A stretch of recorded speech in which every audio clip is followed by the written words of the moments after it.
reka tubare ko uyu munsi wa none umugore mwitore imbe hari itorero umunyo aje ari umugore sibyo ngo Pawulo agenda ajya ku isoko amishamo wa munyu aramanutse na bugingo n'ubu ngo nizongera kujya gute aya mazi kwicana no kuruma. Hari igihe uyu mugore yaza umunyu ari paseri n'umunyu humanuye ibyahumanye bino bibembe twavugaga uzi ko nungutse ko abantu bimitse amategeko yo kwimuka Kristo. None si ubundi uyu mugore yahejwe ryari ni ryari badahagara hariya kuri altari bakabwiriza ya minota y'abapasiteri bakatubwira na Yesu tukanafashwa abihana bakihana. Ahubwo icyo batinze batonyeho ni ukuba bayamuha inshingano gusa. Nubundi se nasanzwe ari umukozi w'Imana. Uyu mugore nahora abwiriza se cyane. Uyu mugore nahora ku gatuti. Undi se niba yabaye mwarimu ubwo tubwe kari ukubaheza nkuko n'uburyo bwo kubaheza. Se ko nubwo uri umushumba mu rugo utabwira umugore neza nta rukundo ugira. Icyo ni ikibembe ufitiye mu murimo w'Imana kandi uraho ikibembe cyagukunda. Uyobese ko nubwo mu washatse umugabo nubundi hari agasore kakwinjirira kubera kubembye cyane. Kandi utaye umugabo ufite vewiti ufite rangero ngo niko gakora neza kango barapfubura. Uwo no icyo ni ikibembe ni umwuka wa shitani. Uwo mugabo wawe nicyo atashoborotse ko wamaze kubemba. Kandi ntibitangaje ko ngira n'umuzi w'Imana. Icyo kibembe cyamwinjiranye ryari kugira ngo amenye yuko umugabo atabishoboye. Icyo kibembe ufite na wundi wakigukuraho ni Yesu wenyine. Ushaka kugikurwaho ngwino wegere Yesu. Yesu arakigukuraho. Ikidendeze cy'amaraso ya Yesu yicibiyemo uva mukize uhumanutse ubwo buhumane bwose bwakujeho na wundi wagukuraho icyo kibembe.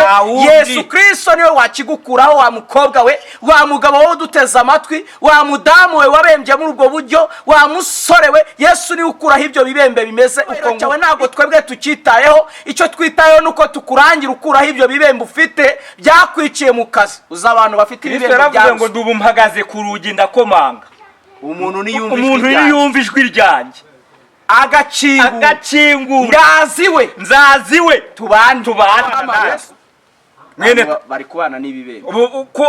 Wacitse ibyo bibembe ukabana na Kristo. Yaravuze ngo ninge nzira n'ukuri n'ubugingo na wundi ujya kwa data atari njye umujyana. Anga nungutsemo ijambo Yesu niwe. None abantu bavuga ko bafite ukuri bagukura ukuri kwa nose waba utagira Yesu ukagira ukuri. Ufite Yesu hari ukuri ufite waba ugukuye kuki? Niba na Yesu ufite nta n'ukuri ufite. Nta kuri ufite. Rero ngwino tukurangire ukuri nyako. Ukuri ni Kristo kuko Yesu Kristo niwe nzira y'ukuri n'ubugingo. Ubundi se inyota ufite y'ubusambanyi wayimarwa nande y'icyo kibembe cy'ubusambanyi utegereye Yesu? Ni Yesu wenyine ugikura. Reka nsenge nkuko arubinsanze tuvuge Yesu. Turagushimira Uwiteka. Uri Imana ifite imbaraga ubutware n'ubushobozi. Witwa ndiho kandi ntuhemuka. Tugushimiye neza yawe n'ubuntu bwawe. Tugeze kuri izi kamera Turashaka Imana TV tugiye kuvuga ubwami bwawe. Ureke neza y'Imana ikore kandi udushoboje kuvuga ibyawe nkuko bikwiriye n'imizina rya Yesu. Amen. Nza ijambo Imana yashyize ku mutima wanjye ndabanza mbibwire nitwa Ngendahimana Elia. Ndi umupapa murakoze. Reka dufate Bibiliya zacu dusome ijambo riri mu gitabo cya kabiri cy'Abami bice 5 n'umurongo wa mbere. Turagenda dusimbuka imirongo ndi bubabwire. Ari ijambo mu gice cya umurongo wa mbere ku gice cya 5 umurongo wa mbere bivuze ngo Namani umugabo w'ingabo z'umwami w'Isiriya yari umutoni kuri shebuja kandi w'umunyacyubahiro kuko yari we Uwiteka yaheshaga Abasiriya kunesha. Yari umugabo w'umunyacyubahiro w'intwari ariko yari umubembe. Turasoma ku murongo wa 2. Icyo gihe Abasiriya bajyaga gutabara bakarema imitwe y'abanyazi. Bukeye bajya mu gihugu cya Isiraheli banyagayo umukobwa muto aba umuja wo kwa Namani. Tugere ku 10. 10 ravuga ngo Elisa herako amutumaho ati genda wiyuhagire muri Yorodani 7 umubiri uzasubira uko waruri nawe uzaba uhumutse. 11 Namani abyumvise ararakara arivumbura ati nahoze ngira ngo arasohoka ahagarare atakambirwe izina ry'Uwiteka Imana ye anebarembyeho intoki hejuru y'ibibembe ngo ankize.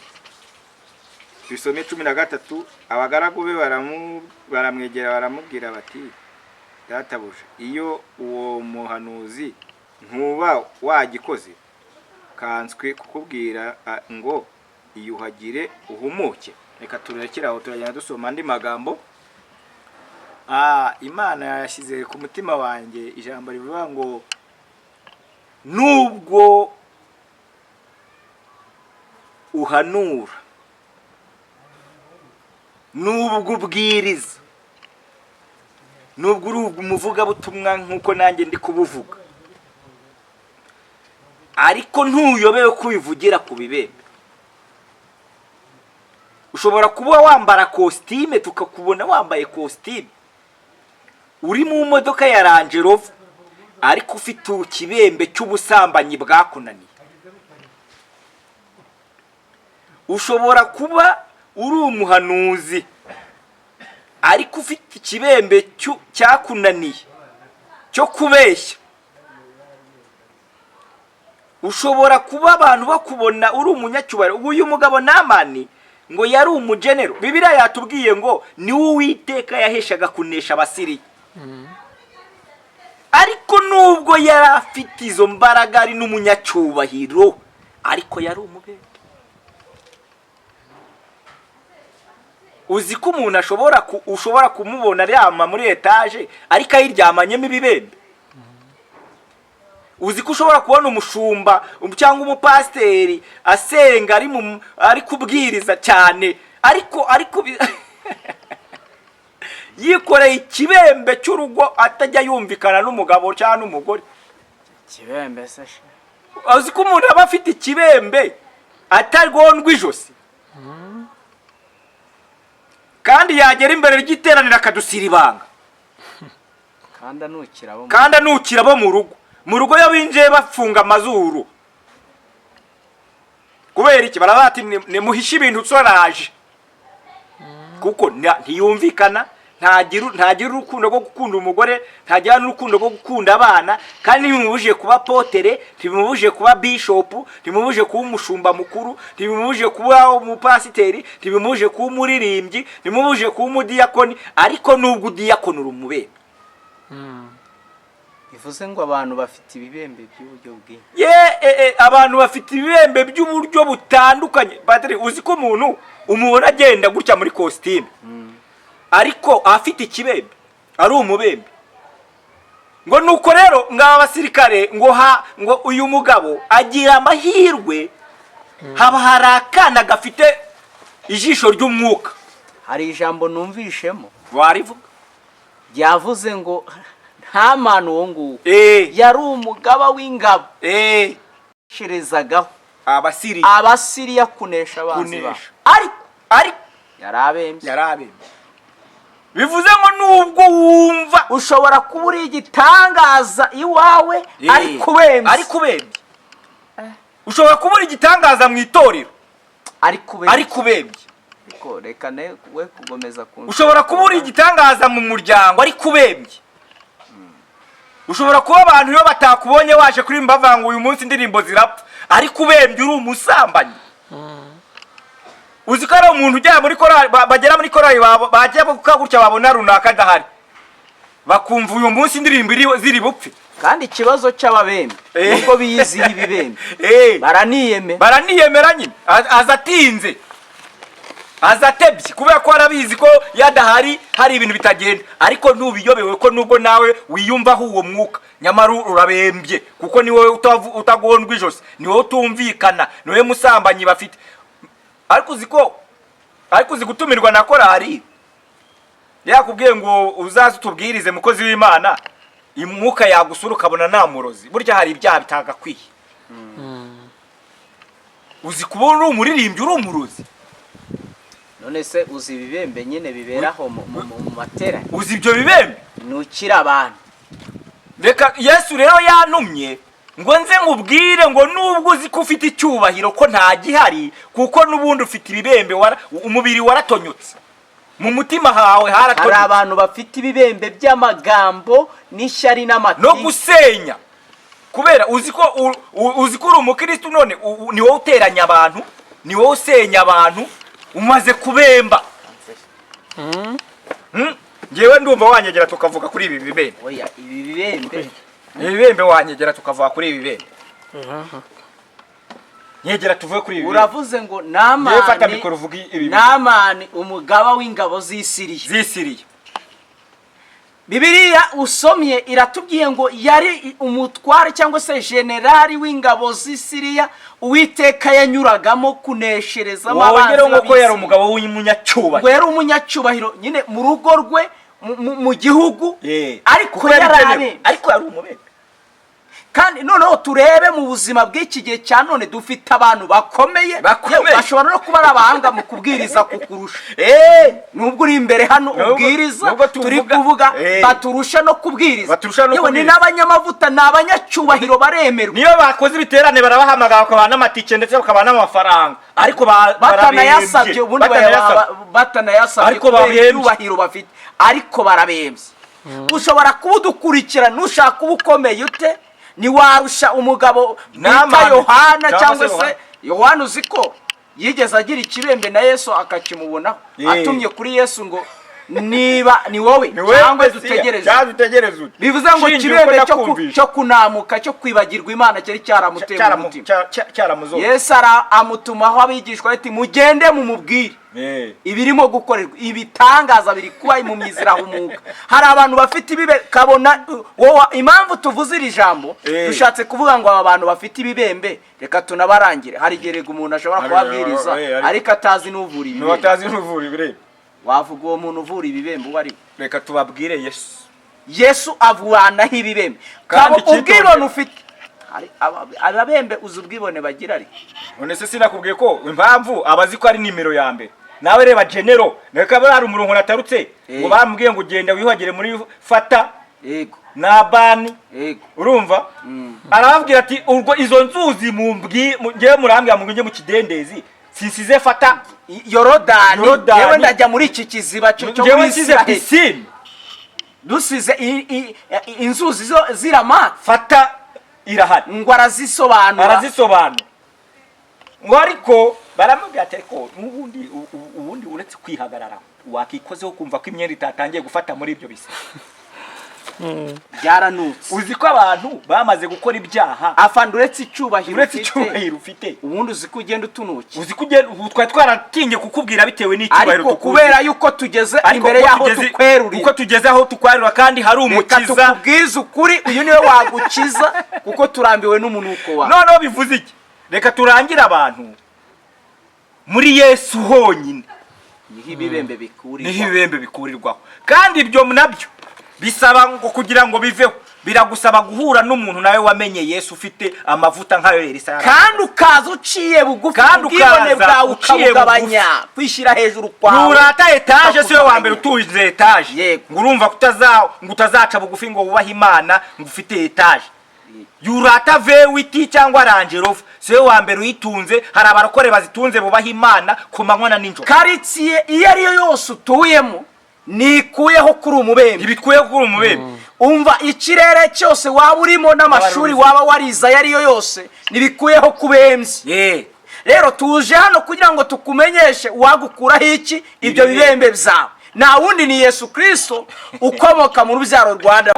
Yarebye ibihanga afite, yambaye n'inyenyeri yambaye, agira ngo nizo kuki zitari zaramukuyeho icyo bibembe. Ijambo rikomeye ngiye kuvuga, icyubahiro cyaho utuye cyangwa cy'amafaranga ufite ntabwo giteye ubwoba Kristo gukuraho ikibembe. Kandi reka tunatangariza abantu kuri Shaka Imana TV ko icyubahiro cyose ufite nticyakuvanaho ububembe utemeye guca bugufi ngo wegere. Oya, ntabwo cyavaho pe. utemeye guca bugufiya, ntabwo icyo cyubahiro cyawe cy'ibyo ufite, cyaho uvuka, cyaho ukomoka, cy'amashuri wize, cy'igihugu utuyemo, ntabwo icyo cyubahiro cyawe cyagukuraho ibibembe ufite. twagira ngo tugutangarize ko guca bugufiya gusa ariko gukuraho abantu ibibembe bafite. Imana itugirire ubuntu. Reka tubwire abantu ngo nubwo uzi kuguwe neza kuko ufite inzu nziza, ufite imodoka nziza, wambara ukaberwa, ariko ntabwo uguwe neza ufite ikibembe. Yesu akura ubwo busambanyi utarabwihana ntabwo uguwe neza. Ubujura abantu bafite, ubwo bujuru ntabwo uguwe neza utarabwihana. Ayo moko ntabwo wagubwa neza utarayihana. oya, kandi hari inzira utanyura. ubwo bwibone ntabwo wagubwa neza utarabwihana. Nibutse ijambo, ijambo ryavuzwe na Yesaya ibice 35 murongo waho 8, yaravuze ngo hazaba inzira nyabagendwa, ngo ariko kandi iyo nzira izaba inzira yo kwera no gukiranuka. aravuga ngo abanduye imitima, hari abantu bafite ibibembe by'ubwandu, ariko uziko abantu babana n'ubwandu. iyo nzira ngo ni inzira yo gukiranuka, abanduye imitima ntibazayinyuramo, ahubwo izaba iy'ababandi. kabone nubwo baba ari abashonji, ari abatindi, ari abakene, iyo nzira izaba iy'ababandi. iyo nzira abo bantu niyo ntabwo ari iy'ababembe. oya, ntabwo ari iy'ababembe. uwo muntu niyo adafite amashuri, yego, akaba afite inzira mu mitima, inzira z'igisiyoni, ngo ntazayiyoba. ntabwo azayiyoba. niyo yaba aryama akiyorosa bya bintu bitaga ibirago n'imice n'imisambi bya kera, nashaka barara kuri rigori, nashaka barara kuri rigori, ariko niba afite mu mutima inzira z'igisiyoni, iyo nzira ntazayiyoba. umuntu nashaka barya rimwe ku munsi cyane nabyo biboneka bigoye, niba afite mu mutima inzira z'igisiyoni, iyo nzira ntazayiyoba. iyo nzira uyobewe ko nubwo uri umushumba mu rugo utabwira umugore neza, nta rukundo ugira. icyo ni ikibembe ufitiye mu murimo w'Imana, kandi uraho ikibembe cyagukura. uyobewe ko nubwo mu washatse umugabo n'ubundi hari agasore kakwinjirira kubera kubembye cyane, kandi utaye umugabo ufite vewiti, ufite rangero, ngo niko gakora neza, ngo barapfubura. icyo ni ikibembe, ni umwuka wa shitani, ikibembe cyo uwo mugabo wawe nicyo atashoborotse ko wamaze kubemba. kandi ntibitangaje ko wongera no muzima. Icyo kibembe cyamwinjiranye ryari kugira ngo amenye yuko umugabo atabishoboye. Icyo kibembe ufite nta wundi wakigukuraho, ni Yesu wenyine. Ushaka kugikurwaho, ngwino wegere Yesu. Yesu arakigukuraho. Ikidendeze cy'amaraso ya Yesu yicibiyemo, uva mu kize uhumanutse, ubwo buhumane bwose bwakujeho. Nta wundi wagukuraho icyo kibembe. Yesu Kristo niwe wakigukuraho, wa mukobwa we, wa mugabo wo duteza amatwi, wa mudamu we wabembye muri ubwo buryo, wa musore we. Yesu niwe ukuraho ibyo bibembe bimeze uko nguko. Icyubahiro cyawe ntabwo twebwe tukitayeho, icyo twitayeho nuko tukurangira ukuraho ibyo bibembe ufite byakwiciye mu kazi. Uza abantu bafite ibibembe byawe ngo ndubu mpagaze ku rugi ndakomanga, umuntu niyumva ijwi ryanjye agakingu nzaziwe tubane. Yesu arahamagara. Mwene bari kubana n'ibibembe, uko wacitse ibyo bibembe ukabana na Kristo. Yaravuze ngo ninge nzira n'ukuri n'ubugingo, nta wundi ujya kwa data, utajya kwa data atari njye umujyana. Ahanga nungutsemo ijambo Yesu niwe. None abantu bavuga ko bafite ukuri bagukura ukuri kwa abantu nose. Waba utagira Yesu ukagira ukuri? Udafite Yesu hari ukuri ufite. Waba ugukuye kuki? Niba nta Yesu ufite nta n'ukuri ufite. Nta kuri ufite. Rero ngwino tukurangire ukuri nyako. Ukuri ni Kristo, kuko Yesu Kristo niwe nzira y'ukuri n'ubugingo. Ubundi se inyota ufite y'ubusambanyi wayimarwa nande y'icyo kibembe cy'ubusambanyi utegereye Yesu? Ni Yesu wenyine ugikura. Bavuga abadiyakoni, bavuga abadiyakoni, ivuga abashumba n'abadiyakoni. Nose hari ijambo ry'umugabo riri. Nta bavuga abadiyakoni kandi ntibavuga ko ari umugore, bavuga ko ari abagabo bagomba kuba abadiyakoni n'abashumba, kugira ngo tutatinda. Oya, Bibiliya ivuga n'abadiyakoni kazi. Paulo kandi abisobanura. Reka tubisoze gutya mukozi w'Imana, kugira bitaza no kudutanisha aho twari twibereye. Ni ukuvuga ngo niba itorero rizarimbuka nuko ryagize umushumba umugore, wari turi ku kintu bikijyanye n'ikibembe. N'ikibembe niba koko umugore azarimbura, itorero rya ADPR ritazajya mu ijuru kuko ryahaye umugore ubupasiteri, ibyo ntibizigera. Ahubwo nitugira twihana ibibembe. Ahubwo reka mvuga ijambo reka nkubwize ukuri, reka tuvugire ijambo kandi ibyo tuvuga ni uko kuri. Niba mu bagabo habonetsemo ikibembe b'abapasiteri mu itorero cyo kudahuza, hahoramo amakimbirane n'inamba, reka noneho tuvuge umuti. None se iyo umuntu akomeretse nibavuga bavuga uti nyarabarasanye bagashyira ku gisebe kugira ngo cyomore bagashyiramo umunyu cyangwa umunyu. Reka noneho tuzana umunyu. Urabizi ko na Paulo na Elisa uyu munyu yarawukoresheje ubwo yarageze mu mudugudu, abanyamudugudu bavuga ngo dere aya mazi nk'uko yareba uyu mudugudu nk'uko yareba ari mwiza databuja, ariko amazi yaho ni mabi, arakereta, aragatsindwa n'agasari. Ngo arangije arababwira ngo ngaho nimunzanire imbehe munshirireho n'umunyu. Ntabwo tuzi imbehe icyo gihe yari isobanuye. Reka tubare ko uyu munsi wa none umugore mwitore imbehe hari itorero, umunyu aje ari umugore, sibyo? Ngo Paulo agenda ajya ku isoko amishamo wa munyu, arabanga isoko irahumanutse na bugingo n'ubu ngo nizongera kugira gute aya mazi kwicana no kuruma. Hari igihe uyu mugore yaza umunyu ari paseri n'umunyu humanuye ibyahumanye bino bibembe twavugaga. Ati uzi ko nungutse ko abantu bimitse amategeko yo kwimuka Kristo cyane. None si ubundi uyu mugore yahejwe ryari? Ni ryari badahagara hariya kuri altari bakabwiriza ya minota y'abapasiteri bakatubwira na Yesu tukanafashwa abihana bakihana? Ahubwo icyo batinze batonyeho ni ukuba yamuha inshingano gusa. Nubundi se nasanzwe ari umukozi w'Imana. Uyu mugore nahora abwiriza se cyane. Uyu mugore nahora ku gatuti. Undi se niba yabaye mwarimu, ubwo tuvuga ko ari ukubaheza nk'uko n'uburyo bwo kubaheza nk'uko mbere nta mugore waryaga inyama y'ihene. Nibyo bakora, nibyo bashaka gukora n'uyu munsi. Mbese ubundi uwo mugore nahora abwiriza. Tugiye kuvuga ko umugore atanaba pasiteri cyangwa umushumba, tunashatse ubwo twabikora nka yandi matorero, umugore akajya asengera inyuma, akajyamo ihema, akajyamo hagati, akajyamo cya kintu cya cyenda gikingirije umugore agasengera inyuma. Ariko none niba n'ubundi byeruye akabwiriza akaba bamugira mwarimu, akaba mwarimu, kucyo ataba pasiteri uretse gukomera ku tuntu tudashinga. Ibyo ngiye mbona abantu batinda ku kintu kijyanye n'ubumwe n'urukundo. Icyo cyonyine ikintu dukwiye gutinda. Reka dusoze tubwira abantu ngo twari tuje kubabwira ngo ibibembe uyu Namani nubwo ngo yarazi ko Elisa ari mu rerenze y'ibiganza, akabona ahubwo akoresheje itegeko tubahabwiye ni irya Yesu. Yesu niwe wenyine waguhumana ibibembe umaranye igihe kinini, kuko yaramubwiye ngo genda wibire muri Yorodani. Aya maraso none Yorodani ni amaraso ya Kristo. Genda wibire mu maraso ya Kristo, amahoro yarabuze mu rugo rwawe azaza, ubwibone bwawe bwaraguteye buzakuvaho, ubusambanyi bwawe bwakwizingiye buzagenda, amarira wariraga Yesu azayaguhoza, amoko wenda wabonaga yarananiye kukuvamo azakuvamo, agahinda wahoranaga kazagushiramo, niwibira mu maraso ya Kristo nibwo uzikira ibibembe. Nagira ngo dusoza mbwira abantu, wenda tuvuze ku bijyanye na ADPR ariye tuvuga kuri intambara zikavuka. Icyo twari dushatse kuvugaho twanarijeho nibyo tumaze iminsi twumva abantu bavuga batindaho ngo pasiteri mugasanga bateye umushumba mukuru w'itorero amabuye ngo kubera iyo myanzuro, kandi n'itegeko ryacu yemera yuko umugore rwose ari aza nawe aza imbere ntacyahezwamo. Kandi ikindi turi mu cyo bita iki uburinganire cyangwa se ubwuzuzanye. Ni ukuvuga ngo rero twuzuzanya muri byose. Kuki muzuzanya mu rugo, mukuzuzanya mu mafaranga? Kuki mutakuzuzanya se mu gusenga no mu nshingano z'itorero?